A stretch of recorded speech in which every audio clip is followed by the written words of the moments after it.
Front and left here. In case you have an empty seat next to you. Plenty You're of standing up. Tom? Is there assigned seating? No, you Next guys to are me. Yeah. So good evening and welcome. My name is Leslie Kimball and I'm the library director. The Wiggin Memorial Library has made it a priority to be a center for community information, and in that spirit we have hosted over 20 voter information nights. Tonight we're going to begin with the candidates for New Hampshire Senate, who you see before you. They'll each take a few minutes to introduce themselves and talk about their top priority if they're elected. Then we're going to take questions from all of you.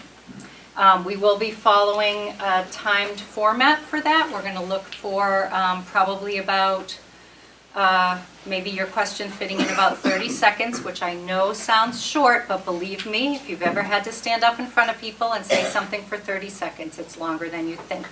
And then we'll be able to have both of our candidates give an answer to that to make out kind of our other minute, and then hopefully move on. We'd like to get to as many questions as we can in the time that we have. Both of our candidates have graciously come here after being in Rye and before going to Newton. So we really want to keep them on schedule so they can get every place they need to go. So we're going to try to wrap that up around 7:25 tonight. Once these guys move on to their next event, we'll move on to our New Hampshire House of Representative candidates. Going to be the same format. So I do ask everyone who's speaking questions or candidates, be brief.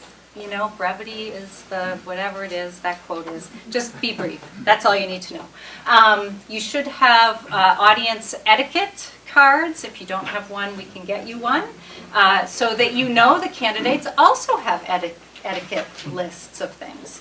A very important thing on these is at the very top, and I have stolen this shamelessly from our Stratham town moderator, Dave Emanuel, who says it at the beginning of every town meeting. Rule number 1, the moderator makes and enforces all the rules, and rule number 2, see rule number 1. So please do not take it personally if I interrupt you or I ask you to stop. It's just because that's my rule, and that's how we're playing tonight. Just want to mention that Mike and Jean are here doing our recording, as they've done very kindly for us in the past, which means we will be able to put this up on YouTube. We'll be sharing that link. We'll also have a DVD in the library that will be circulating, so you can come and check that out if you'd like. So please let neighbors or friends know if they weren't able to make it tonight that they will be able to find the information there. I definitely want to thank our candidates and our audience members for your participation in the political process. It doesn't happen without every single one of you, and I'm very grateful. We did do a random drawing to see what order people would go in. So for our Senate candidates, the person who will go first is Dr. Tom Sherman, and he'll be followed by Dan Innes. So take it away. Thank you. And in case somebody wanted one, our literature came in a little bit late, so it's out on the table now. My name is Dr. Tom Sherman. I'm a gastroenterologist with Core Gastroenterology at Exeter Hospital. I was a state rep for Rye and Newcastle from 2012 to 2016. And I currently serve on 2 commissions ongoing in Concord. One is on the Cancer Cluster, for which I was chair of the Cancer Cluster Task Force under both Governor Sununu and Governor Hassan. And also a commission that looks at environmentally triggered diseases. That also came out of the work on the Cancer Cluster. I'm running for state senate, and probably the best reason is demonstrated by what happened Saturday night. I was on call at the hospital, and I'm a gastroenterologist, as I mentioned, and a patient came in with some bleeding. I was called in around 8:30, and by 2 o'clock in the morning we had him completely stabilized, and he's doing well. So had that patient come in with an opioid overdose, he would have gotten his Narcan and been discharged with no follow-up. Had that patient come in, and this isn't, I'm not talking about Exeter alone, this is true across the state. Had that patient come in with a life-threatening illness, which we all know as depression, wanting to kill himself, he would have been brought back into the hospital. If he was felt to be a danger to himself, he would have been committed, not allowed to leave, and he would have sat in the ER for up to 3 weeks waiting for treatment. That's the way we treat people in New Hampshire. While I was out canvassing, I ran into a woman when I was talking to her about the mental health crisis and people who were in psychiatric crisis. She told me, "You're preaching to the choir. My brother just got into Hampstead Hospital, but he waited 3 weeks in a hospital out west towards Keene." This has been the case in New Hampshire, getting worse for years. We've had a 10-year plan that was started in 2008 for mental illness and behavioral health. We've never implemented it. We're just looking at our new 10-year plan, and the reason I'm running is to make sure we implement that fully, so that people, 40 to 60 people a night are waiting in our ERs for a mental health bed. Opioid crisis continues to kill our young people, and it needs to stop. I have a history of healthcare leadership, legislative leadership, and with your help, I can do this. Thank you. Nice. Jan? All right, thank you. Many of you know me, but in case you don't, I'm going to take you through an abridged version of my life. I was born in Columbus, Ohio, in a working class family. My father was a printer, and my mother worked part-time when we needed to get over the hump and maybe make a mortgage payment. And I remember as a boy sitting in the back seat of the car one day, and Mom and Dad were discussing which bill doesn't get paid this month. Will it be the house payment, the electric bill, or the gas bill? The decision that day was the gas bill, because we wanted to keep the house, and the gas company gives you about 3 months to catch up on your bills. And that's how dire it was. I got new clothes once a year thanks to the generosity of my grandparents. We went every fall to get those clothes, and they had to last you for a year. But I was very, very fortunate. I had 5 great-grandparents until I was in my late teens. The last one passed away when I was 36 years old. My last grandfather passed away just 5 years ago. He was one of my mentors in life. I grew up with tremendous family values and a family so filled with love I can't describe it. And we're all still very close together. But it was a hard existence. I went to a major city's public schools, and I learned. And then we moved to Lancaster, Ohio, which is where I graduated from high school. My dad just started a business, and there was no money to put Dan through college. I'm the first in my family to go. I received a scholarship, a couple of federal grants. I worked and worked and worked. I paid off my last student loan when I was 38 years old. I had already accepted my first dean's job at a major university. My PhD came in 1991 in business, and it served me well. My point to all of this is that I understand the struggles of many of the New Hampshire families because I grew up in those struggles. No one in my family was rich, and we had to work for what we had. And I grew up with a beautiful set of ethics and values. Once I got into higher education and started to broaden my perspective, I got into small businesses and eventually got into service in the Senate, which has been extremely rewarding. My mother told me, and we kind of negotiated it, I may talk about that at the end, that one of the reasons we're here on this planet is to help others and to serve others. And I get no greater satisfaction than doing that. I think I have the right set of skills and experience to understand the interplay between public policy and our business climate, which is critical for employment and critical for lifting all of us up into a better economy and better lives. So as we look forward to about a little less than 2 weeks from now, I do hope you'll give me strong consideration when you walk into the voting booth. I look forward to your questions.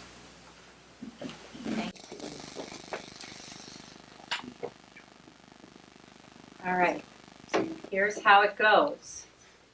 You're welcome to ask a question. It's great if you want to raise your hand. If that makes you feel too much like elementary school, just go ahead and stand up, and I'll just kind of give you a nod or something like that. If we're reaching kind of the outer edge of our time limit, whether for questions or answers, you will get a 30-second, Joanne has a 30-second thing. I should have told her to sit in the front, and I didn't. If we reach our limit, I do have a sorry button. So I like this. Again, nothing personal, but we'll all know that we're pretty much there. Go ahead and finish, obviously, the sentence that you're working on. Just that sentence. But we will go there. Just that sentence. Got it. Hopefully it's not because that wouldn't be so good. So we would love to hear some questions for Dan and Tom Sherman. Go ahead, Mike. I appreciate very much what you said about your values and the spirit of helping people. This election cycle, I received more negative advertisements in my mailbox than ever before. Yeah. All of them aimed at the person sitting to your right. Yes. I wonder if you would like to comment on any of that. I would. I'd be happy to. And the unfortunate thing, and you know, we talked a little bit about this at the beginning, the two of us, before I extended the dinner invitation. None of us likes this. And oftentimes the mailers come from a party or some other outside entity that attacks us or attacks the other person, and we are not allowed to talk to them by law. Last election cycle, Planned Parenthood said there was only one person running in this race who supported a woman's right to choose. Flat out lie, and they mailed that 3 times. Tom couldn't control that. So I didn't blame him. I blame Planned Parenthood for telling a lie. But you know, there was one that came today that just annoys me, and it's not from Tom. Dan Innes is not a medical expert. I have never claimed to be a medical expert. I have said that I have a PhD in business, which is a doctorate, but I've never said I was a medical expert. On the back of this, it says I voted against paid family and medical leave. It has a little number 1 footnote. I can't find the footnote on the card. Where's the damn footnote? I did not do that. Number 2, I voted against health care protections for pre-existing conditions. My father had kidney stones, owned his own business. Second time he got them, he was dumped by his carrier. He couldn't find another carrier. Finally, he found one. They put a rider on his kidneys and said, we'll insure everything except your kidneys. To believe that I would vote against pre-existing conditions, it's unbelievable to me. Against insurance coverage for mothers and newborns, no way. So don't believe what you get. If I'm sending you something, it will be true and verifiable with footnotes on the card. Okay. Thank you for your question. Dr. Sherman. Last election cycle, as many of you know, I stayed completely positive. That's the way I like to be. That's the way I approach life. I learned a hard lesson, and that's that sometimes you have to point out differences. So what's within the control of my campaign has been what's called contrast, which is saying the way Dan voted and the way I voted and my strengths and the areas where he voted. In fact, there's no personal attacks in any of the mail that's come from my campaign.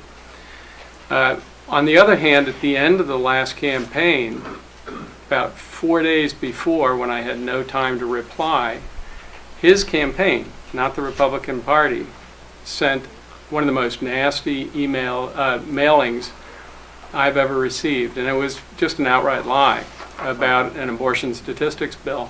30 seconds.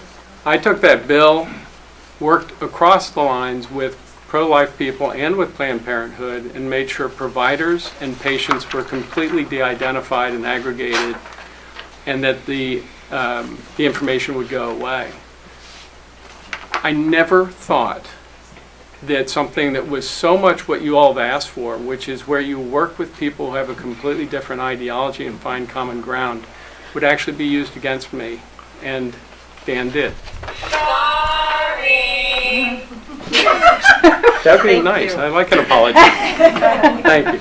We also have a no button in the library, but that seemed like it was taking a little Yeah. too far. Other questions? One of the issues that you hear occasionally in the state here is about turning New Hampshire into a sanctuary state. So I'd like to hear both of your arguments for or against that, and why you hold those arguments. And then, depending upon how you answer, I'd like to offer a follow-up question.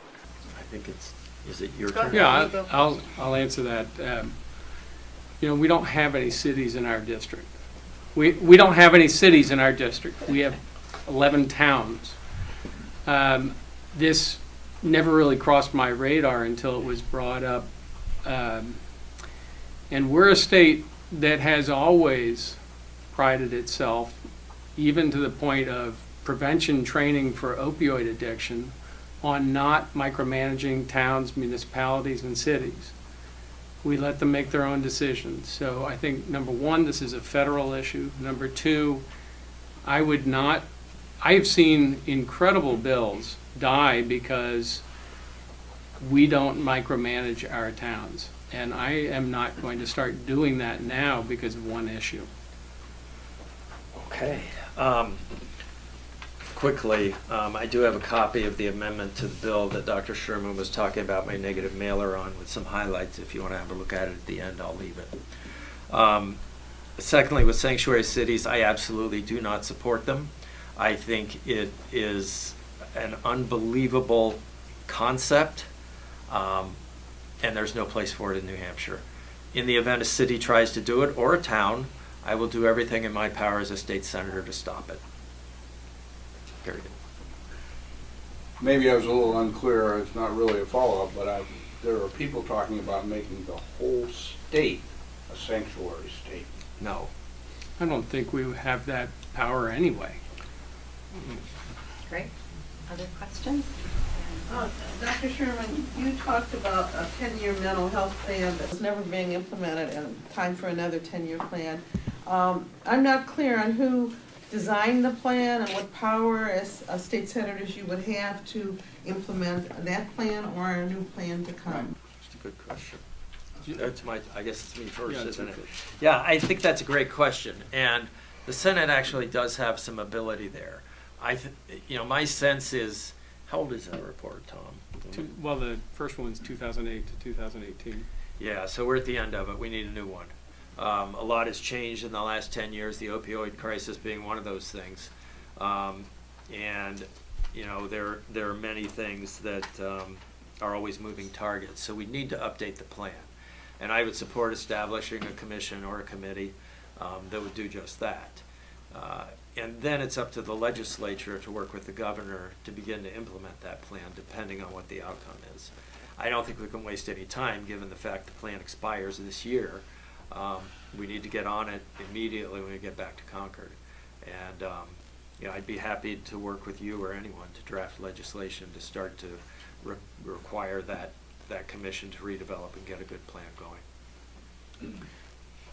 So I don't think it really is an issue of needing much legislation as much as it is needing funding.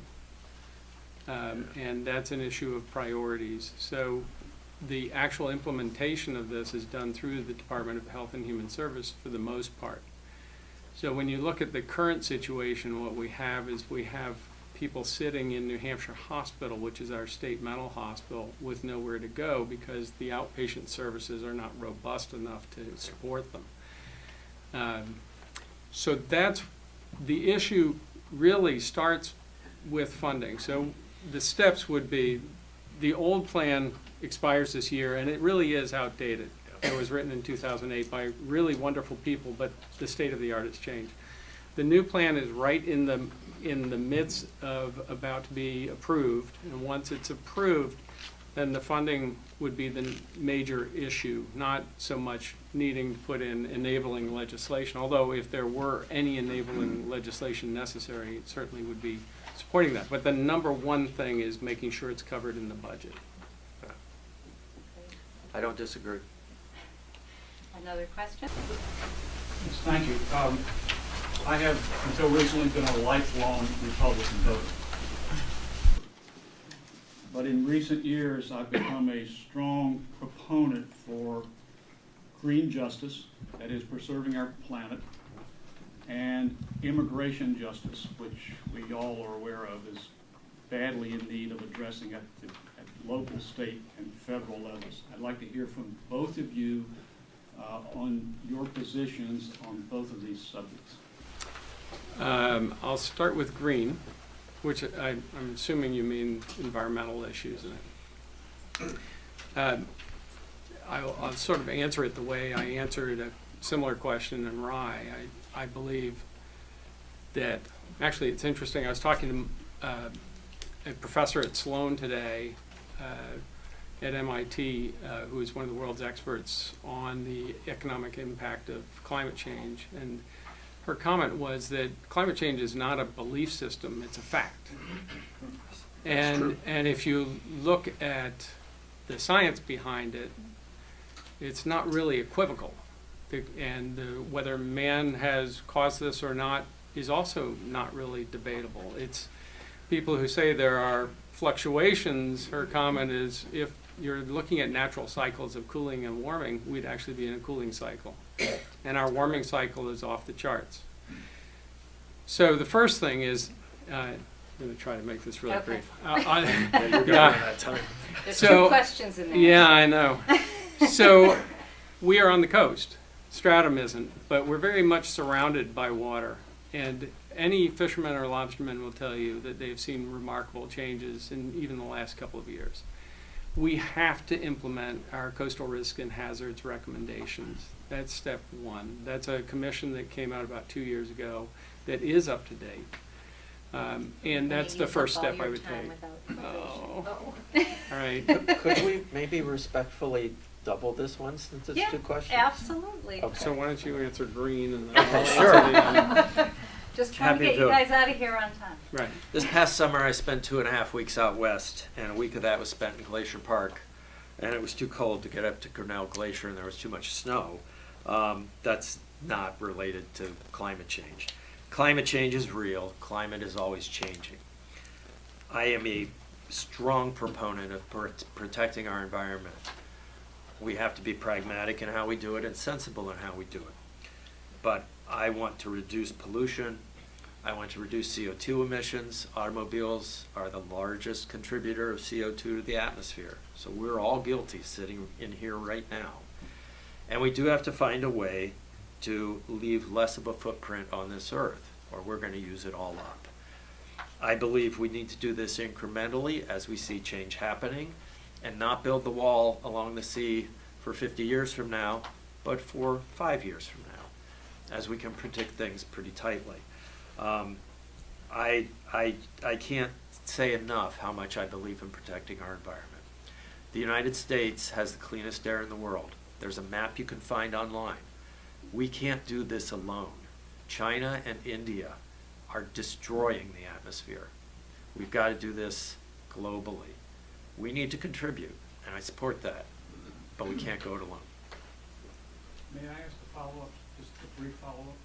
Okay, I was also going to ask Dr. Sherman, since I cut him off, do you have one more thing you want to add to the green question? Well, the most important part for the state of New Hampshire is that we import most of our energy from outside the state. With the state of the art right now, we can really, through two mechanisms, really shift that balance and make it an internal economy. So one is really promoting and utilizing fully renewables, but more importantly is making sure that we insulate our homes and do everything we possibly can to decrease use. And that is a very solid, big return on investment step to make. Not just insulating your homes, but all the forms of decreasing our consumption. I agree. So this is great for our state economy if we actually fully implement it. Immigration?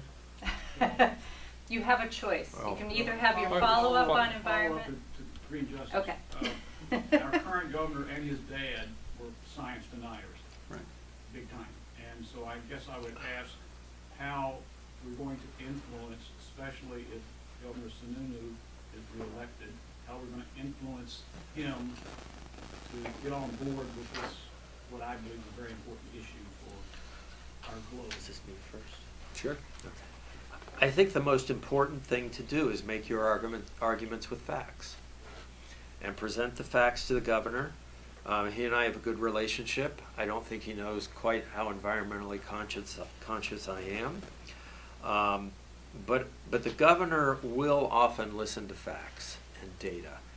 And I have a research doctorate, so I have the ability to understand and interpret some of that data. It is not in the environmental sciences, but I do understand how to read a research report. And I think I can make that sort of communication to him. It's more than just him, though. You have other members of the legislature, probably some on both sides of the aisle, who need persuading as well. I think the question is going to come down to, do we want to subsidize certain types of energy? That's an open question that I'm not prepared to answer here, but I will tell you I supported the biomass bill to try to have an alternative source of energy for us here in our state, and I think that's important to our future. I think that it is frustrating when, you know, there's any branch that isn't in line with the way you feel. I'd go back to the example of what we did with Medicaid expansion, for example. When we did that, we had a Republican Senate, Democrat House, and a Democrat governor. We had to find compromise. We had to work together, and in the end, I think the Medicaid expansion bill was better because of it. We put in some circuit breakers that really protected the state. The same approach with the governor is what I would use, and I think I have a good working relationship with him. Obviously, he probably would have kicked me off the Cancer Cluster Task Force, but these are things that we can do, and in the end, having that back and forth and reaching a common ground often ends up in a better solution. He wouldn't kick you off that. You're good on it. So I really want to respect our candidates needing to get to their next thing. So I'm sorry, I'm not going to be able to take any more questions for them. I do want to say that I know myself, reaching out to both of these campaigns and the folks who are helping them and working with them, they're incredibly responsive, which I appreciate so much from both of your offices. And Thank you. I think this is probably true of both of us, but you are welcome to my cell. You can Yes. call Jonathan, who's somewhere back in the back. If you have questions, or if you want your immigration question, I'll be happy to answer it for you. Yeah, I'd love to answer that. And so any questions, please feel free to call. Absolutely. My cell phone number is 285-1150. Call or text. Call or text We're all anytime. going to memorize. Well, there's some people with pens. If you have a pen, I'll give you mine. 285-1150. And Happy to talk with you. I have his on speed dial. I've got yours too. We'll use them on November 6th or 7th. And mine is 828-9620. And happy to take any questions you might have. And actually, we'll have those on video, I just realized. Yeah. So The you'll whole be able to world get will them know that them. way too. Awesome. Yes. Thank you. Thank you both so much. We may need new numbers, just like Lindsey Graham.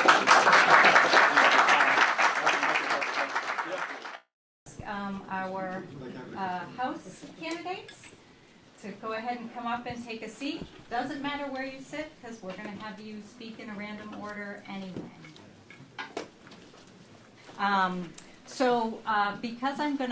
Because I'm gonna let you introduce yourselves, I'm not gonna run down and say your name. So please make sure that you say your name at the beginning of your introduction.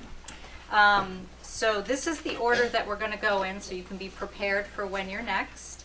Patty Lovejoy is gonna go first. Lester Cuff is second. Dan Shepard is third. Deborah Picucci, am I saying that right, Very well, Deborah? very good. Okay. Is going to Well be done. fourth. Deborah Altschiller is going to go fifth, and we're going to end with Pat Abrami. So, Patty, why don't you go ahead? Okay. Thank you all for coming, and thank you, Leslie, and the library staff for putting on this forum. My name is Patty Lovejoy. I am running for what New Hampshire calls a floterial seat. First of all, if you type floterial in Word, it goes, not a word, not a word. It's an at-large district. So I represent Stratham, Exeter, Newfields, and Newmarket. I've been here in Stratham for 31 years. I've been a very active member of this community. Everything from being president of the PTO to being a Cub Scout den leader for 5 years. I served on the town's financial advisory committee. And I've been on the Stratham Fair Committee for, I think, around 15 years. I see several people out here who have volunteered in the admission booth, and if you haven't had a chance and you want to, please see me afterward. I am always looking for new people. I've also done a lot of public service. I served on school board for 12 years, and I am right now completing my 4th term at the New Hampshire State House. My professional background is I was a tax CPA with the international firm of KPMG, and I was a banking executive for many years. My background has served me well at the New Hampshire State House. I currently serve on the Finance Committee. The Finance Committee does the expenditure side of the budget, and any legislation that has a price tag also comes through the Finance Committee. The best way to really understand state government is to go through the agency budgets line by line. It may not be exciting, but it's extremely informative. Prior to that, I served 2 terms on the Ways and Means Committee. The Ways and Means Committee does the revenue side of the budget, any bills that have anything to do with income for the state. And during that time, I was the only person on Ways and Means that actually had a professional tax background. There are very few reps in the State House that have an in-depth knowledge of both sides of the budget. Now, it's no secret that New Hampshire has a demographic problem. We are the 2nd oldest state in the nation, second only to our next door neighbor, Maine. We need to encourage our young people to stay here in New Hampshire. And I believe one of the things that we need to do is invest more in higher education. New Hampshire is not a poor state. On a per capita basis, we are the 7th wealthiest state in the nation. But on a per capita basis, we are the lowest. We are 50th in our funding of higher education. Only 8% of the university's budget is funded by the state. 80% is funded by tuition, which is why our students graduate with the highest debt in the nation. Now, our businesses are clamoring for more educated employees. For a few years, we had a business tax commission here in the state, which I was a member of. We had tax CPAs and tax lawyers. We had business owners, large and small businesses. We had a member from the Business and Industry Association that sat on it. And over those couple of years, we interviewed businesses of all sizes, small and large. And we asked them, what were the top things for why you would come here or expand here? An educated workforce was in everybody's top 5. Business taxes were not in anybody's top 5. Yet, what have we done over the last few years? We've cut business taxes and we haven't invested any more in higher education. In real dollars, not inflation numbers, we spend less on the university system now than we did 8 years ago. Thank you very much. I look forward to your questions. I didn't get the sorry button. Well, I'm trying to decide because you hadn't looked over at Joanne's and stuff. Okay. Keep an eye on Joanne. Oh, yeah. Okay, Lester. Okay, yeah. My name's Lester Koff. I've been in Stratham since, 35 years, 1986. I done a lot of international travel, etc. My background is very diverse. I got an accounting degree. When I became a division controller, it wasn't fun. I realized that I had an operational mind. And so I spent a lot of time through my career of looking at the operational side of businesses, etc. So I've been very thankful that I've have the opportunity to work internationally as corporate auditor, as a project implementing SAP, et cetera, this and that. I've not only reached across the aisle, I've reached across the continents. You name the country, the continent, I've been there, implementing very large programs, et cetera, across the world. Where a business starts in the U.S., they have an international, et cetera, ties in this, that. I went around the world to help put that together, et cetera. So I keep saying to myself that I'm trying to figure out what I want to do when I grow up. But I've been a corporate controller, I've been corporate auditor, I've been customer service, I've been in manufacturing, logistics, sales, I've been up to corporate, I've been down at the bottom, et cetera, this and that. But basically, my main thing is, since I've been here in Stratham, this is kind of like my first time figuring out what I want to do when I grow up, right? Running for political position, but not my first time as a grassroots political activist, where I've been pushing change from the bottom up. I've been asked the question, what will you do if elected? I respond first by stating what I have already achieved as a political activist. It was mentioned green technology. I will use my background in solar energy advocate and benefactor to help our towns, residents, business, and state to further utilize carbon neutral renewable energy. What I mean by carbon neutral, I'm talking about solar, wind, hydro. Green technology will reduce utility costs, applicable tax dollars, combat climate disruption, I'm calling it disruption, and create jobs. I reduced my house utility costs and reliance on fossil fuel by 89 and 91% respectively. And I've done that in 6 years. I've testified in front of the New Hampshire House and Senate legislatures supporting and or defending existing renewable energy bills over the last several years. This past year, I basically had to be defending them, et cetera. I helped and advised several family businesses in the town of Stratham to go solar. One of the largest installations that's going to occur at the end of this month is one of the big office buildings that you see that's under construction right now, et cetera, this and that. I've been hosted by the Stratham Conservation Commission. I've done seminars, I've helped people, educate them, et cetera, to go solar. In climate disruption, in 2006, 2008, I led Stratham Grassroots Neighborhood Movement along with New Hampshire Senator Maggie Hassan and 4 other families. We created a New Hampshire Clean Air Bill and corresponding EPA safe air quality regulations on home heating wood boilers. And what I've done, I've left pictures. Okay, addiction. I personally felt and understand it grieves. I've had a son who passed abruptly with drinking, over drinking, et cetera, this and all. I've been heavy into supporting getting money out of politics with open democracy, et cetera. My wife and I, we've been demonstrating. Last year we submitted a bill to go to citizens funding. Another one will be coming out this time, et cetera. Sorry. Since Patty missed it, I'll do it for everybody else. Thank you so much. Dan Shepard, up next. Hello, I'm Dan Shepard. I'm running for office for the very first time.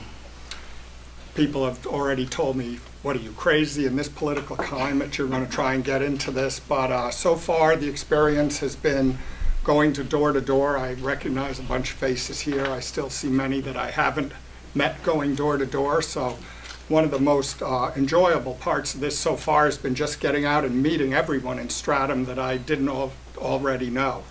I've been in Stratham for about 4 years, but I lived right next door in Northampton for 20-some years prior to that. I want to go to Concord to see if I can make a difference. And the reason I think I can make a difference is I work very hard. I learn very fast, typically. And people have always told me that I look at problems in a very different way. I have 75 patents, so I like to think there's some truth in that. But I learn fast. I've taught myself how to file patents. I basically wrote, filed, prosecuted, and in some cases appealed and petitioned the patent office in order to get those patents. So it's a different way of looking at things that I hope I'll bring up to Concord. And I'll give one example of one thing that I've already been thinking about. There was a story on the internet of an elementary school teacher who would every Friday pass out cards to her students, say, write down the names of the 4 people you would like to sit next to next week. But what she would do then is over the weekend, she would take all of these cards, she'd look for the people that never got picked, the student that couldn't think of 4 names to put on their card, the people that always got picked, the people that over time were very popular and fell off, and from that she could identify those students that were not fitting into the class and were at risk of really falling to the wayside. And the profile of those that would become the school bullies, and that was what she was looking for.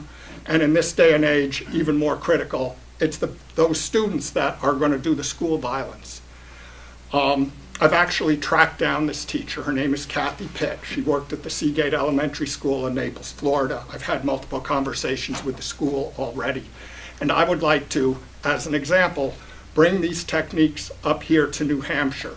Maybe bring them up to some higher grades so that not only are we trying to identify those kids that aren't fitting in and who might act out, but also the ones who aren't fitting in and turn inward, because I believe those are the ones who are going to be more susceptible to the opioid crisis. So by doing a technique like this, we might start at least addressing a part of this problem. I've already spoken also to some people at UNH, and they have projects for thesis work where they can have students develop these applications. So without any cost to the taxpayer, we would be able to create an app that could be provided to all our teachers so that the statistical work that's done underneath would be provided and done for them. And in this way, all teachers would have this tool and hopefully be able to start helping our kids, because helping the kids is one of the things that's most important to me and one of the things I really want to focus on. So I see you've had that card up for a bit. No. Oh, no, okay. You have 30 seconds. Okay. So, I mean, that's just one example of things that could be done. I've also spoken to schools about, for example, the problems we have on Portsmouth Avenue. There are a number of things that could be done with queuing theory and computer modeling that we might be able to start really addressing the problems of traffic. I've spoken to people just knocking on doors. Some people tell me it can take them some days 20 minutes just to get out of their driveway because the traffic is so backed up. So there are a lot of techniques, but we should be leveraging off of some of the brilliant minds in some of these great schools we also have here in New Hampshire. So that's the stop sign. Okay. So happy to take any questions. Thank you, Dan. Deborah? Picucci. So my name is Deborah Picucci, and I'm running against Patty in that floterial seat. The way this all came about for me was quite sudden, actually. I never imagined myself sitting in this spot right now. It just sort of happened that I went to the polls on the primary day and talked to Pat afterwards because I said, what happened? There's nobody running for District 36. And he said, you know, we had a little conversation, and lo and behold, next thing I knew, I had the nomination for the Republican seat. So here I am with just maybe about a month to prepare, and I still don't feel prepared. But be that as it may, I have spent the last 20 years in high-tech sales, working for some pretty big companies like Dell and Lucent Technologies and the like, and I've had a lot of experience negotiating pretty major contracts. And the way I see my position as an account manager is I solve customers' problems. And the way I see the role of the House of Representatives, the Senate, government is to solve the problems of our state. And I feel like that is something that I could really have an impact on. And one of the reasons why I felt like this is something that I could do and why I wanted to be a part of it is because really had a lot to do with social media, to be honest with you. I see a lot of things on social media, people just complaining about the government and Trump and every other, just everything, whether you're Democrat or Republican, everybody had something to say, but nobody wants to do anything about it. They just want to sit behind a keyboard and complain. And I thought, when I saw nobody was running, I thought this is an opportunity to be the change that everybody wants to see, but nobody wants to do anything about. So I wrote my name in, and here I am. Great, wow. Total bonus points. And this is, it's sometimes in short supply in our political situations. We'll move on to another Deborah Altschuler. Thank you. My name is Deborah Altschuler. For the past 2 years, it has been my honor and privilege to serve the people of Stratham in the New Hampshire House of Representatives. My pledge has been to put the people of Stratham first and to work to ensure for healthy people, healthy families, and healthy communities. All of my efforts in the House have been guided by this commitment. When you sent me to Concord, I got right to work, and I'm proud to say that 4 of the bills I co-sponsored and worked very hard with fellow legislators to advocate for have been signed into law, and I am just getting started. I have been endorsed by the National Education Association, the NEA New Hampshire, because of my support for our students, teachers, and schools. I believe public tax dollars should support public schools, and I have vigorously opposed efforts to take tax money away from our local schools and to be used for vouchers for private or religious schools. Because students cannot learn and teachers cannot teach in an environment where they do not feel safe, I have supported common sense gun violence prevention measures. Those efforts have earned me the endorsement of Moms Demand Action. If I am reelected, I promise I will do everything in my power to keep guns out of the hands of people who shouldn't have them, while protecting the rights of responsible gun owners. Taking on the gun lobby can be daunting, but facing down a school shooter or a violent family member is worse. I have already filed legislation to bring a red flag law to our state. I am working with leaders in law enforcement, the mental health community, and fellow legislators who have actually supported past gun violence prevention efforts with their votes. We have been gathering a coalition of concerned citizens who will work to create a safer community. The days of empty talking and legislators who throw up their hands and say there's nothing we can do are over. I have already taken action, and this is happening. In my professional capacity as the community liaison for the state's largest domestic and sexual violence crisis prevention agency, I was appointed by the governor to the commission to oversee the Office of the Child Advocate, and I was honored to be part of the subcommittee nominating Dr. Moira O'Neill, who the governor has appointed as our state's first ever director of the Office of the Child Advocate. And children now have a powerful champion in Concord who puts their interests ahead of all others, and I will continue on this commission and serve the interests of New Hampshire's most vulnerable children. I'm grateful to the Sierra Club who chose to endorse me based on my efforts in voting to protect our environment and the rural character of our state. In the past 2 years, we have taken measures at both the state and federal levels to address the tragic consequences of addiction and opioid abuse destroying New Hampshire families. Most significantly, on this front, I enthusiastically joined bipartisan legislators in the House and Senate to renew the state's expanded Medicaid expansion program, which provides significant funding to treatment and recovery programs and health insurance to 50,000 New Hampshire individuals. I currently serve on the House Judiciary Committee and have found myself constantly pushing back against efforts to infringe upon women's reproductive freedoms and body autonomy.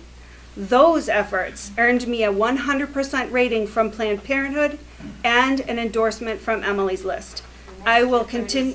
Thank you. I will continue to work tirelessly to ensure family planning decisions are made only by a woman and her doctor, and government agents have no place in that relationship.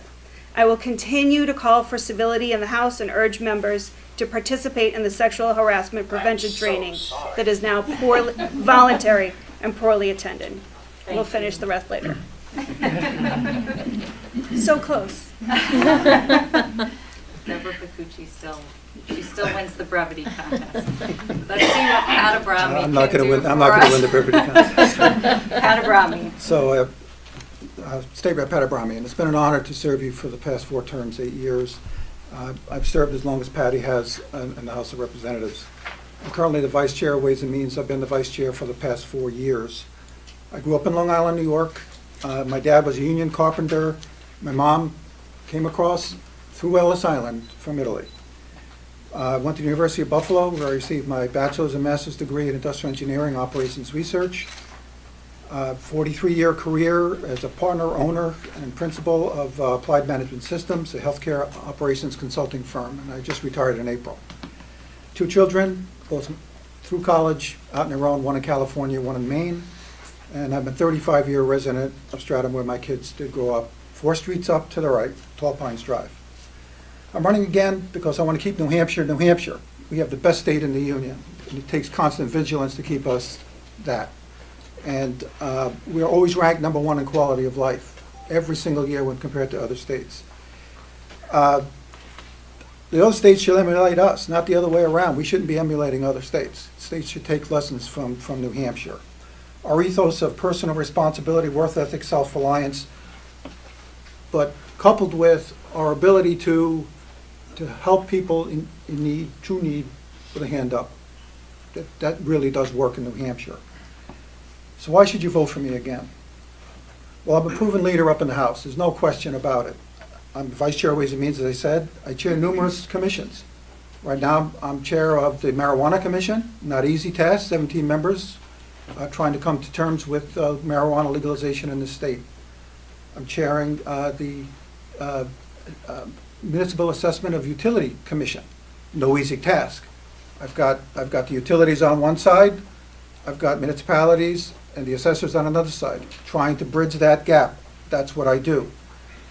Then I'm also on the Commission on Apportionment, Tax Apportionment with Patty, actually, among others. I'm on many, many commissions, and I'm always, I chair many subcommittees in the House, and I also am the lead in numerous conference committees with the Senate at the end of the year. I'm highly respected by both Republicans and Democrats up there. I have as much of a relationship with the minority leader as I do the majority leader. But my main thrust is that I'm a problem solver. Some of us talked about being problem solvers. Let me give you examples. I had a bill a couple of years ago, landlord-tenant secondary agreement bill. What do I know about landlords and stuff? But I know one thing. I know how to bring people together. I work with the landlord groups. I work with the tenant groups. We hammered at it week after week. We crafted legislation that both sides could agree to, and that bill passed and was signed into law by Governor Hassan, actually. Bills come to us through Ways and Means. There was one, we discovered that airline registration fees for a large plane, $300,000 for a small corporate jet. Now, that sounds silly, but no one knew this. But what we did was scared away everybody who wanted a new or large plane away from our state. Pease Air Force Base, Pease Airport and Nashua were screaming, we have hangar space, we want planes here. I was the one last fall who had who brought 5 meetings, brought small airports, large airports, small plane owners, large airliners, all the different parties together, and we hammered out a compromise to change those fees. Guess what? Planes are coming here. I got a call the other day from Pease. They tell me that the phone's ringing off the hook. Planes are coming here. So, and the other thing I do is I do. Oh boy. Finish your sentence. And I won't hit the start. I'll fill in everybody else. I got plenty more to say. Thank you. Thank you all very much. And the hope is, obviously, that we'll be able to get a little deeper into some of these things when our audience asks their questions. So who wants to go first? Thanks for coming out, candidates. New Hampshire is one of the most permissive states when it comes to gun ownership. The few laws we do have on the books are being tossed out by lawmakers in the current majority. One notable example of one of the gun law rollbacks is when Governor Sununu signed into law the repeal of concealed carry permits, handing a victory to the NRA, which heavily lobbied lawmakers for this repeal. We know from data about countries that have nowhere near the levels of gun violence that we have here in the U.S. that gun regulation works. I'm going to have to ask you to ask a question. Here in New Hampshire, anyone who can legally possess a firearm can carry it openly or concealed. You don't need a license to purchase. Firearms don't need to be registered. That's not a question. I need you to ask a question. Okay. So while no single set of laws will eliminate all gun violence, will the candidates here tonight support legislation that restores the concealed carry permit, requires licensing and registration for gun ownership, just like we have for car ownership, requires a waiting period, legislation that raises the minimum age for firearms purchase and possession, which here in the state of New Hampshire is currently 18. Will the candidates here tonight support legislation that gives law enforcement the ability to remove guns from someone who is a danger to the community or on him himself? Just narrow it down. So, candidate, obviously, but something brief about your stance on regulation in New Hampshire. Go ahead, Patty. I do support common sense gun legislation. One thing that most people don't realize is here in New Hampshire, in a school, anybody who's allowed to be in the school can carry any kind of a weapon. Just think if you've got children who are in middle school. Somebody, if you're looking at me like I'm crazy, it's true. Somebody who's coming in for a parent-teacher conference, that's coming in for, any kind of performance, if they have a reason to be there, they can have a semi-automatic weapon over their shoulder. And the principal cannot stop them. So those are things that I would like to change. Yes, I would say yes to everything that you mentioned there, Heidi, et cetera, I would support. I consider gun safety very personal. At a very young age, my brother, when he was a teenager, accidentally shot himself with 22. I ended up helping change his wounds. So when I see the hole from the front going to the back, et cetera, I think of his kids in high school who want more safety, et cetera, going at the school and practicing drills. So I've also been... Would you support more regulation? Yes, I will. Okay. And I also... No, also. Are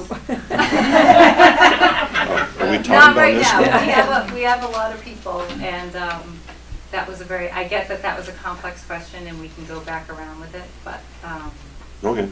maybe fewer stories and more answers. But we don't have to go in a line. Does somebody else want to go next? Okay. Go ahead, Pat. Okay, so, yeah, I voted to abolish the concealed carry law. You realize that Vermont never had concealed carry ever for the centuries that Vermont existed. More and more states are getting rid of these concealed carry laws because it's only the good citizens, the honest citizens, that actually go get a permit to carry concealed. And these concealed carry laws go back to two turns of a century ago when the immigrants were coming in and those already here didn't like the immigrants having guns, and they wanted to make sure they knew that they were concealed, so they wanted to have a concealed carry permit, and that's the evolution. But one by one, states are doing away with it because, again, it's more of an imposition on those. And to be honest with you, most gun owners in our state are very responsible people, and in our town are very responsible people with guns. And if you have criminal intent, you're not going to go to your police chief and say, "Give me a permit." it just doesn't work that way. They're not gonna go, they're just gonna carry the gun no matter what. So that's the reason I voted that way. Thank you. Thank you. So, I jotted down about 5 things: licensing, registration, waiting periods, raising the age of purchase, and removing guns from people who may harm themselves or others around them. That's the legislation that I've already filed. So yes, I support that because I filed that. So I'm hoping that I will get support for that legislation too. And also the other 4.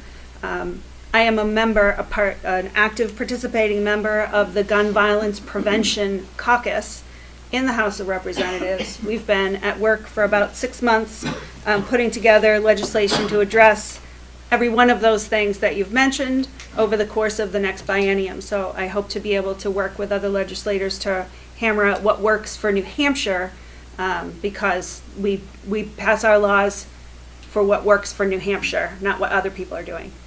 Thank you. When the Founding Fathers created the Second Amendment, they did something kind of unique. They said that the right to bear arms shall not be infringed, because they knew that this could be something that a government, if it ever went rogue, for lack of a better word, would want to target.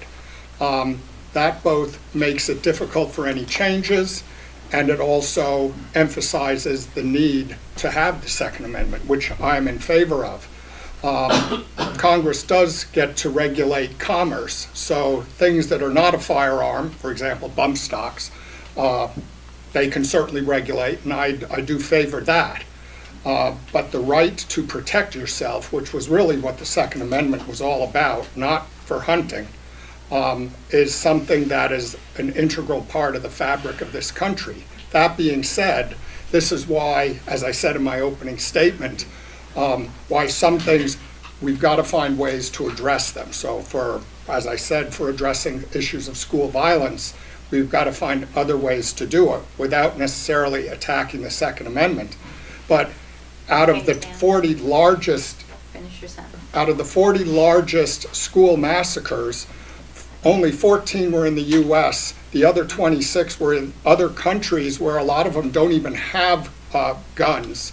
But people have done it. Even in London this past April, the mayor is now proposing, as their murder rate exceeded New York City, that they start restricting carrying knives in London. It was, but it was a long sentence, but it was one. I see the loopholes that we find here. So I might reclaim a tiny little bit of my time. Okay. Just a little bit, I promise. That might be your bonus point. It's just a tiny little bit. So my father was a police chief both in New Hampshire and Maine. And so I grew up around guns, not afraid of them. In fact, I have guns. I am a proponent of the Second Amendment. However, there are places where I don't believe guns belong. And without something, we have no means of keeping guns out of the hands of the bad guys. We have no means of punishing the bad guys when they abuse guns. So I have to say that conditionally, or with conditions, I am in favor of some sort of gun legislation. However, it's conditional, and there needs to be a lot of discussion.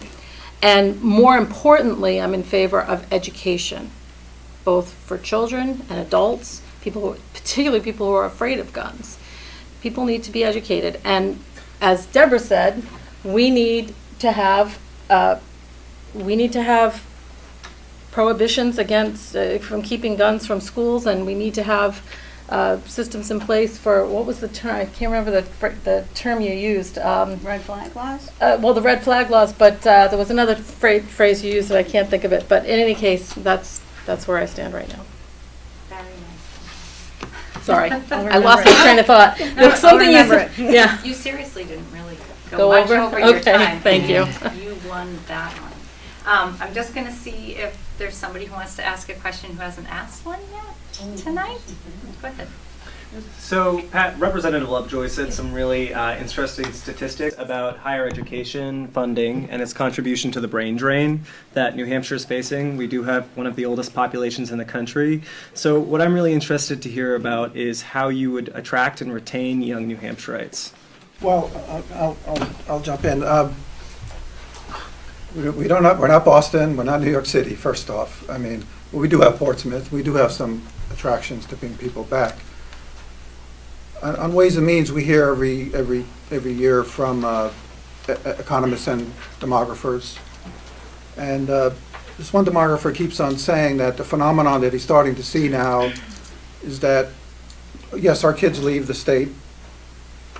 Once they get married and start having kids, and they say, where do I want to raise my kids? They're starting to come back to New Hampshire. Now, right now, we have a lack of jobs. That's our biggest problem. We don't have enough employees to fill all the jobs that we have.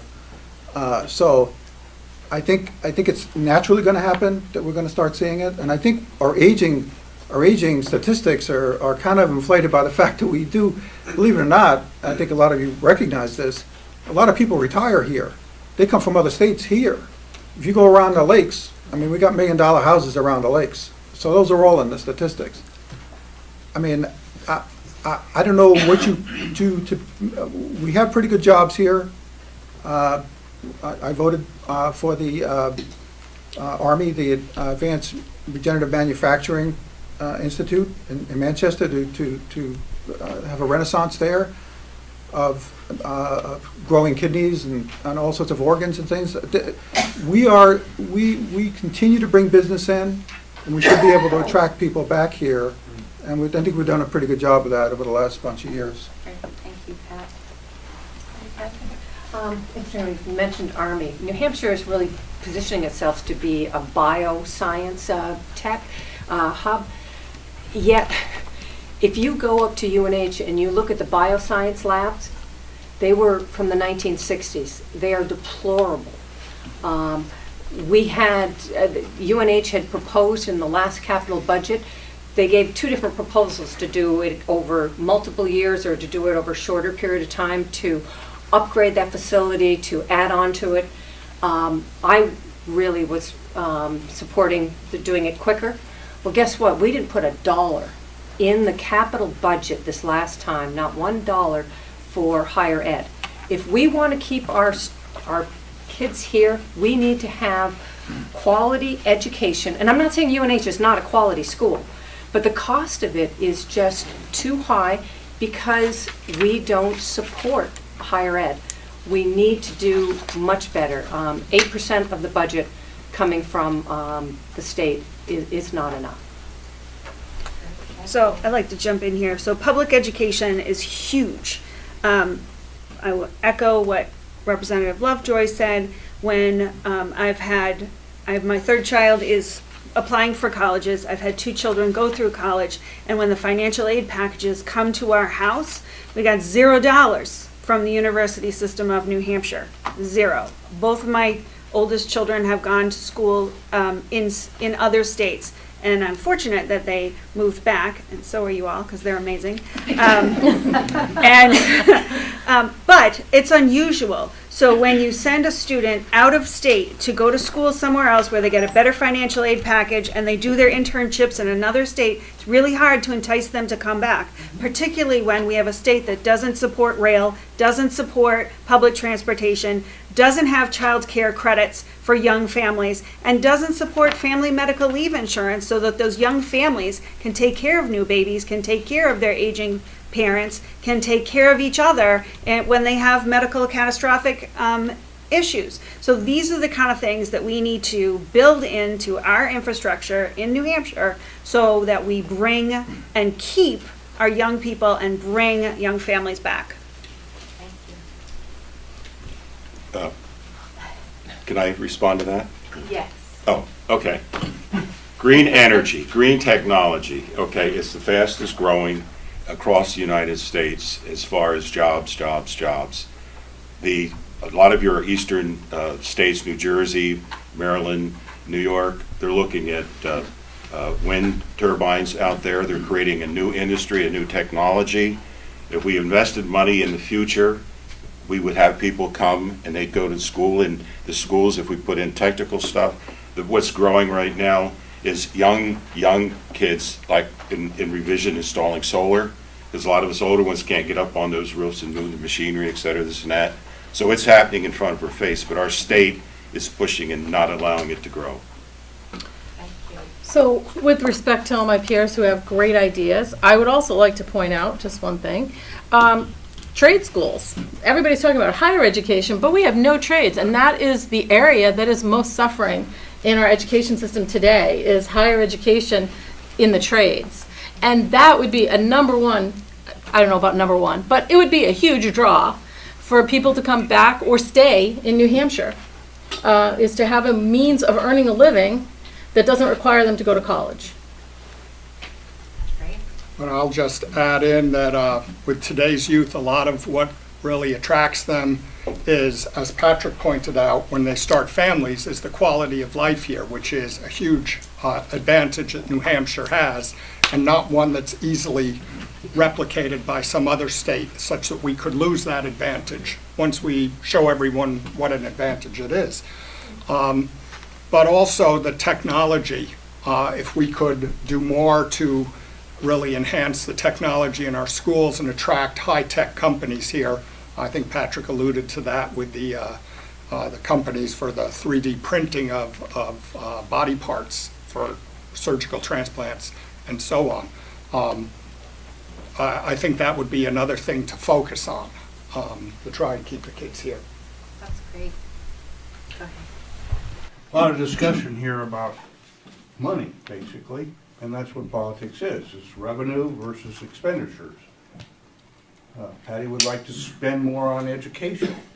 There was a recent editorial in the Union Leader where the people at UNH ought to look at Purdue. I'm a Purdue alumni. Purdue hasn't raised their tuition in 7 years, and there's a way they do that. UNH, my wife's granddaughter goes to UNH right now. UNH is spending too much money for lots of things, okay? But my question comes down to the basics, revenue versus expenditure type thing. We pride ourselves in New Hampshire, some of us, of having no broad-based taxes at all, okay?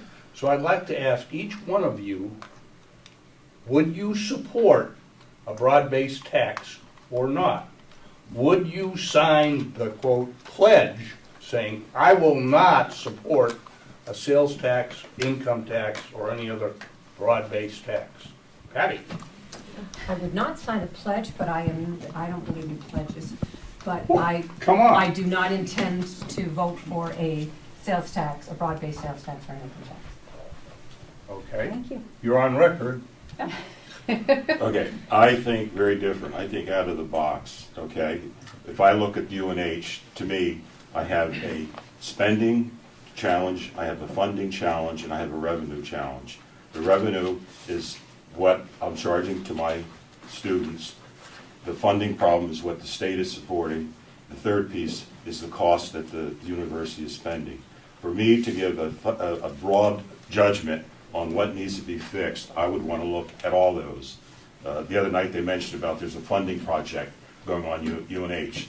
What does that look like? Do they have metrics? I was at Bursar State University in New York, and I helped turn a university around because they had poor operating procedures, cash flow, so they would have been bankrupt if they didn't have the state supporting them. Lester? So I'd look at the total picture. But education is just only one thing we spend money on in the state. Would you support a broad-based tax or not?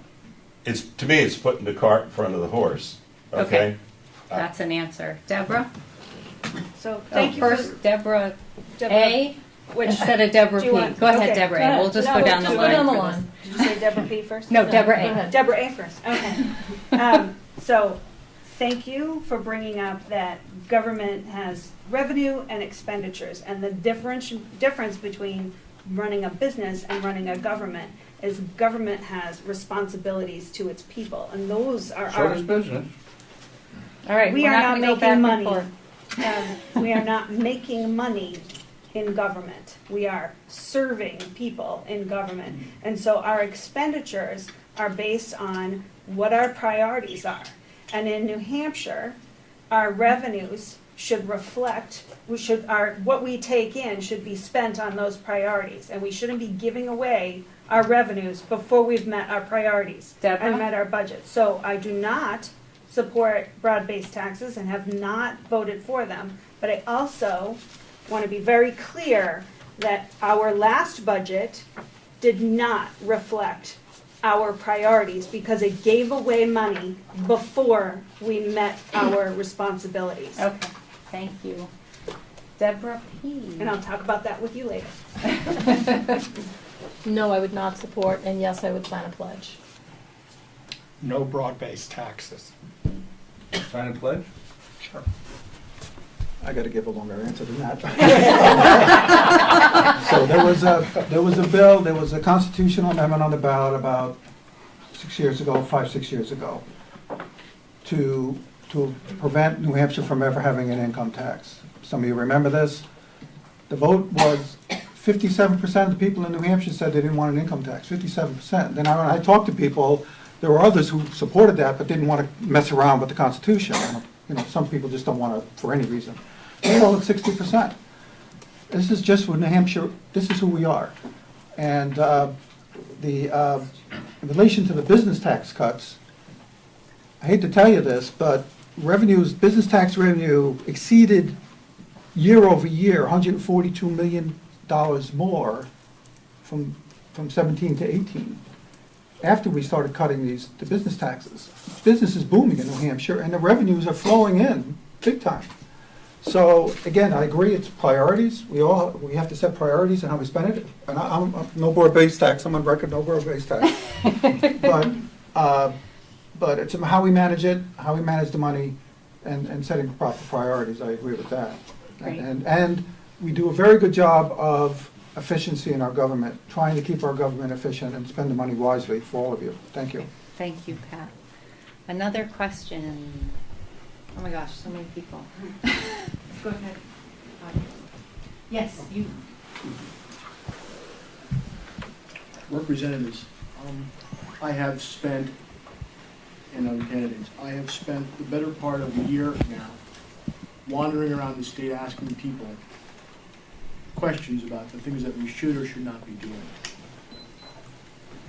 What I need from you is a commitment, not necessarily to spend money, but to change how we go through the process of educating people in this state, really from the K through 12 system, and not so much from the higher education system, because I can assure you that if we do anything with the business profits tax to raise money to give it to UNH so we can lower premium, those students who will be educated still aren't staying in the state of New Hampshire.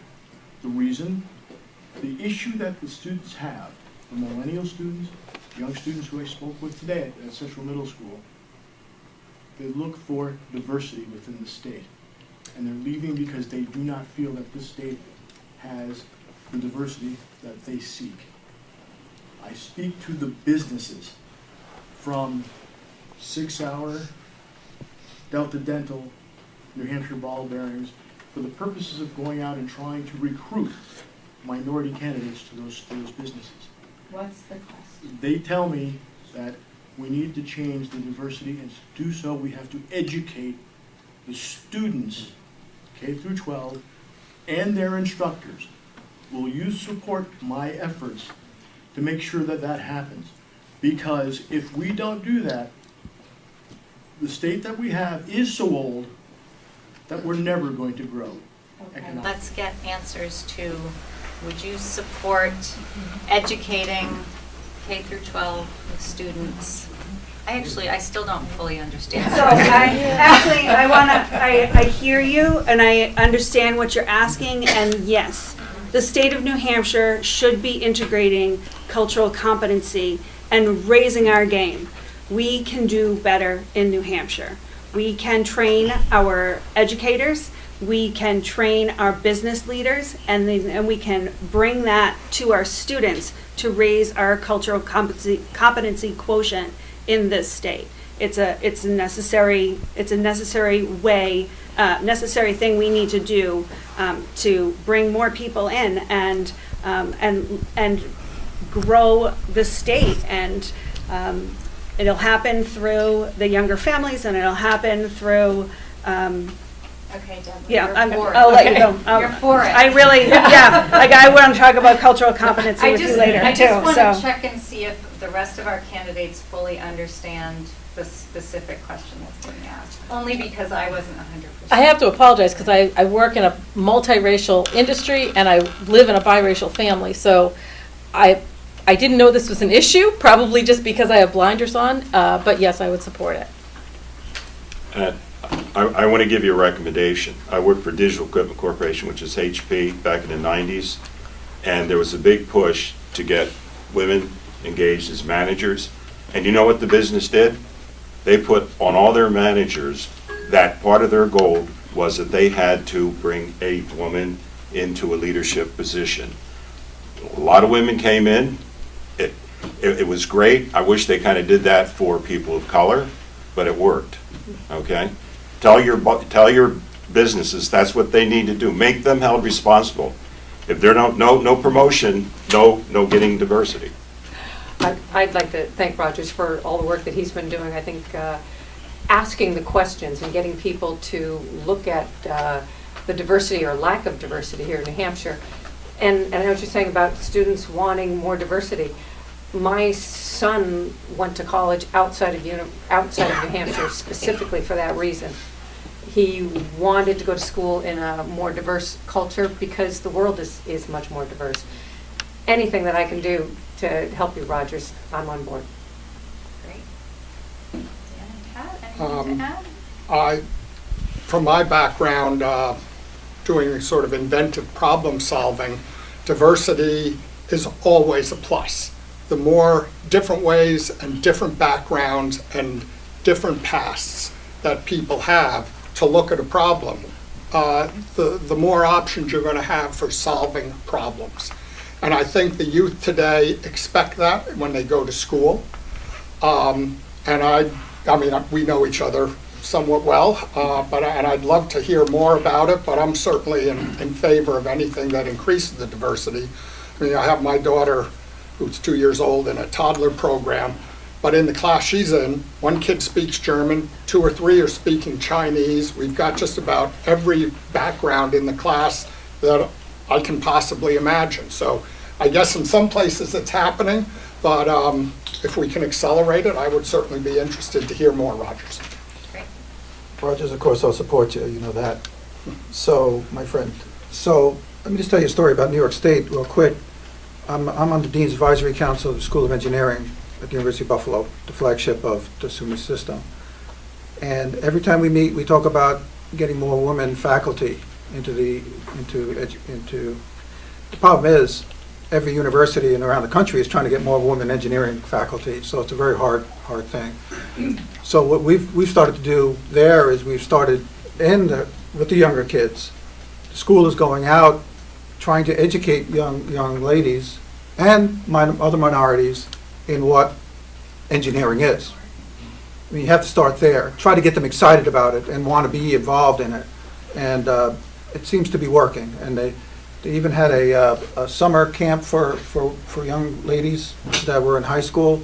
It was an engineering camp where they did different experiments and things like that were interesting, and trying to get them involved. So those are the kind of things. I don't know if those are the kind of things you're thinking about, but I have some experience in that as well. So thank you. Thank you. Education-related question. SB 193 was a big talked about vote all last year in the sessions, and it would take away about $3,700 that the state gives towns like Stratham. If each student gets that, it would take it away and give it to people if they want to send their kids to religious or private schools. So when that happens, local property taxes would increase. I wanted to know which candidates would support SB 193, and how would you come back to Stratham if it did pass, and talk to us about when our property taxes go up because of that. Well, let me go on. I'll go first. I voted for Senate Bill 193. You say, why did I do that? Because I view I view education through the prism of the children, not through the system, but through the children. Now, there are many in this room who can send their children to private school. And guess what happens when you send your child to private school? That 3,500, the average for the state's around 4,500. Stratham, RSU is a little less. So let's say the 4,500. When you send your kid to private school, that 4,500 stops flowing to our district as well. So all we did with Senate Bill 193 is you had to have a certain income. These were for lower income people, to try to allow them to have some funding to be able to send their kids to private school as well. And that's why I voted for it. And to be honest with you, if I thought it would harm our public education, and you can't believe everything you hear, okay, on this issue, that if I thought for one moment that it was going to hurt our public education, I wouldn't have voted for it.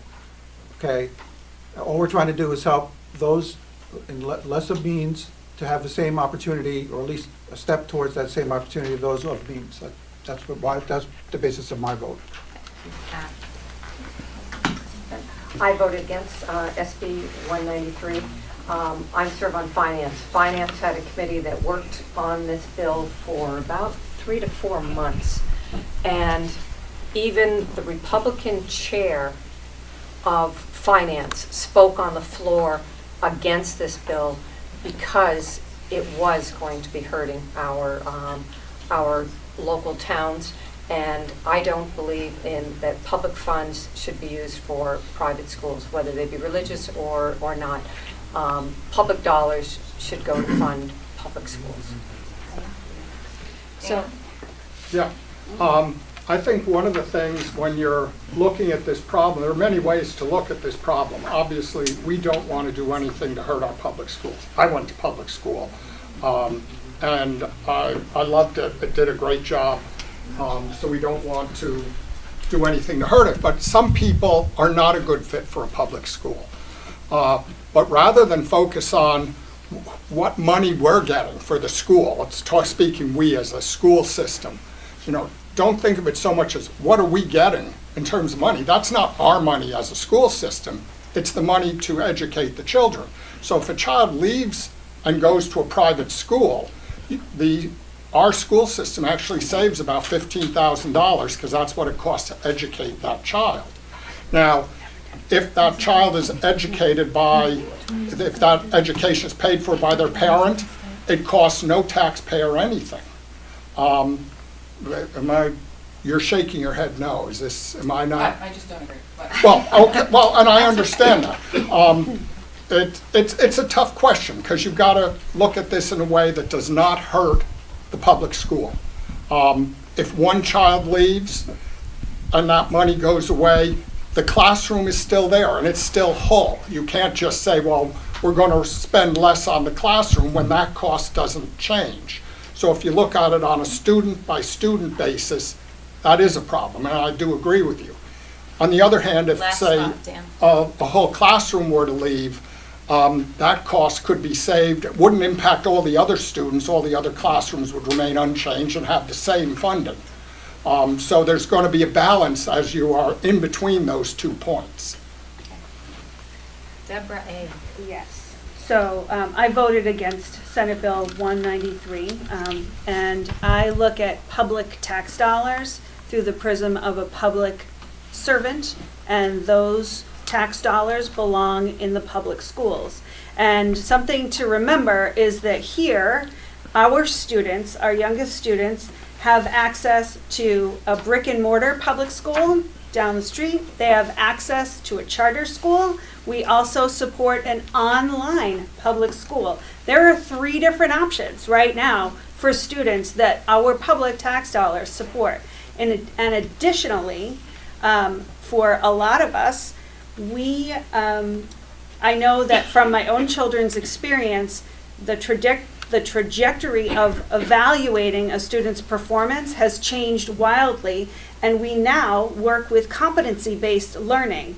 And so students are met where they are, regardless of the grade they're in, and then brought up to competency. So this is a different way of going to school than a lot of us who went to school in the 70s and 80s, and a wildly different way of going to school than those who went to school in the 50s and 60s. So I would encourage you to go to a public school or look at VLAX or go to the charter school where our public dollars are being spent. And I'm not going to support putting them in private schools where there is no oversight. Thank you.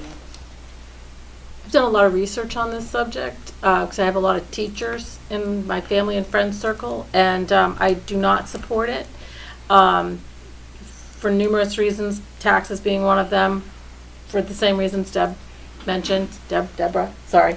I go by Also Deb. a Deborah. So, yeah, I go by Deb, so it's my natural go-to.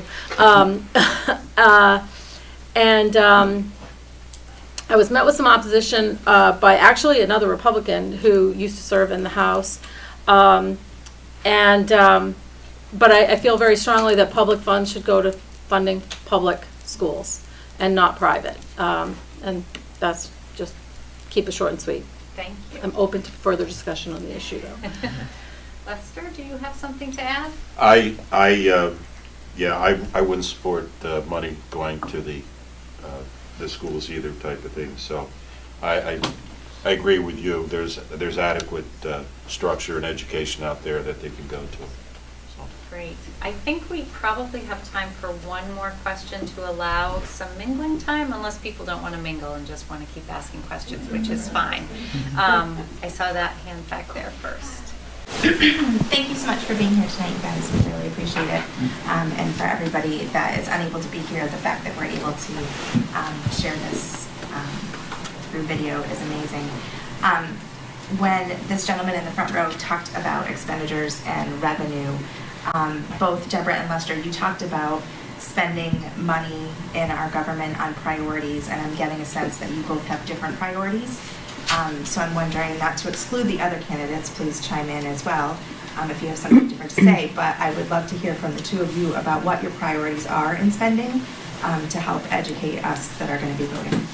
Yeah, I think outside the box all the time, and I come from a business perspective. So if you use the scenario like if a business, do we reduce their business tax, which the business can make, a profit by just from a tax, or do we give the business some type of incentive, okay, that we could also tie into, we're going to get something back for the state. That's basically how this money for revenue, for solar, et cetera. All your businesses out there, they're the first ones to grab and get the money for renewable energy. So they're looking at a total economic thing. They're getting the same impact or even better, okay, enhancing their business, helping us, helping our clients, et cetera, then giving them a tax credit break, okay? So to me, you got to look at, I see a lot of companies as they grow, et cetera, this and that, as they grow, they need help, okay? Their operations, et cetera, this and that. So a business is always looking how to become efficient. I think you can apply the same thing to a university, to a nonprofit, to whatever, et cetera, this and that. So that's when I said the UNH type of a thing. Just, I don't know what the problem is. I say they got 3 challenges. Lester? Yes, fine. Can you just give us, maybe a top 3 priorities? I think that's what she's getting at is. I totally agree with you. I think I answer your question. In terms of priorities, I think that there was maybe an indication that we are spending money on different priorities based upon whether it's the political party or just differences of what's most important to the state. And since you all are representing us as constituents of Stratham and the state of New Hampshire, I'm curious to know what your priorities are to help me make a best educated decision. So maybe if each candidate could sort of say like their top 2 or 3 priorities that they would put up there? Okay. Lester, since you started, do you want to tell us your top 3? I think my very top is getting money out of politics, okay? Because if we get money out of politics, we get corporate out of politics. Okay, just your 3. Sorry. So if you want to say 3. without the explanations. Okay. The second thing is investment in green energy. My third, I think, is basically gun sense. And I'm saying sense. Okay. Thank you. Deborah A., since you were... So I want to answer the question as asked, and I will give you but the question was, what's the priorities in spending? And my answer is that we can't spend money on things if we're not bringing money in. And when we passed our last budget, we had to cut things that were part of our priorities, like our disability wait list, like the Department of Youth and Families for DCYF for children, like renewable energies, because we gave away money in a tax break for businesses that they didn't ask for. But it was a giveaway. So my money, what I would like if we had taken the money that we were supposed to be taking in and not giving it away before we met our responsibilities, would be fully funding the alcohol fund so that we can do alcohol and drug prevention programs like we are supposed to by the Constitution at 5%. I would like to spend our money on renewable energies because that's a responsible way to spend our tax dollars. And I would like for us to spend our money on education in a way that is responsible, K through college. So there's 3. All right, Deborah P. I can't ask questions. We're going to take a break and you'll be able to ask people questions individually. I would say, not in any particular order, my priorities would be healthcare, and that could go in various different directions, but particularly mental health and Medicaid, Medicare, that type of thing. Education, and particularly in the trades, I'd like to see that come back or be expanded in New Hampshire, and renewable energy, perhaps in some sort of subsidies to consumers to be able to bring renewable energy to their homes, because it is very expensive to do that, if anybody's researched it. Those would be my priorities. Great. Dan? Just a few. Well, certainly the issues relating to our children, whether it be through the education, through family courts, there are issues there. Those are really the priorities that I'd like to pursue. Certainly in keeping our youth here in New Hampshire, we would want to maintain our infrastructure and the other things, keep the businesses good and so on, that will attract them and keep them here.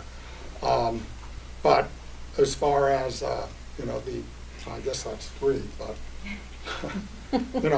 it's a balancing act. I mean, really the bottom line is not how much can we spend, it's how efficiently can we spend it, and can we focus it on the interests of the people of New Hampshire. I mean, there are lots of things that can be spent on, and we don't want to spend it inefficiently or on like sidewalks that really Okay, that's a town issue. Please come to local voter information night in March before town meeting. And I'm not saying that specifically that sidewalk, but in other words, spending it on things that don't make sense is certainly a priority, not of spending, but of not spending. Patty? I'm bouncing around. Yes, one of the issues of being on finance is you see, so many programs come to us that by spending money now, we would save the money later. We need to spend our money efficiently. I mean, one of the examples I can think of is drug courts. We put drug courts in every county. That is keeping people out of prison. And so sometimes spending money in a new program can help you save money elsewhere. I mean, we actually spend more on the Department of Corrections than we do higher ed. Obviously, I am concerned about education our mental health system, and really issues to do with children. The fact that our DCYF people should have 12 cases, and they had 60. We've got them down to 40, so we're getting better. But there's ways that we need to more efficiently spend our money. Oh, boy. So, if you're talking about these tax cuts, these business tax cuts, I quoted you last year. First 3 months of this year, we're 31 million ahead, which is, if it keeps up this pace, we're 120 million ahead this year. The tax cuts worked, okay? It's creating more revenue for the state. In this budget, we have $57 million additional to developmental services. We decided that we were going to start funding more to developmental services. Now, my top three, education. I think education is the most important thing. I have no problem funding education even more, because that's how the kids get their start, and education is key to the future. Mental health was discussed with the senators. Mental health, we are behind, but I'll tell you this: every state has the same issue, no matter how much revenue comes in. But I've consulted in hospitals all these years, and I can tell you every emergency room study I ever did, there's backlog of mental health patients waiting for placement in a bed somewhere. It's just the way it is. But I think we can do better in mental health, though. And then, of course, the opioid crisis, it still looms out there, and we need to continue to fund that. Thank you. It's so frustrating when everybody has questions and you want to talk, but these guys have been so great. Sitting up here, if you think it's a long time to sit in those chairs, sitting up here is even harder. So I would like to thank certainly every single one of you, definitely every single one of our candidates for all of their time and efforts and being so candid with us tonight. We have decaf coffee, we have coffee and tea, we have some great refreshments. So I hope that you'll stay, take the opportunity to ask additional questions, have conversations with our candidates. And thank you all for coming.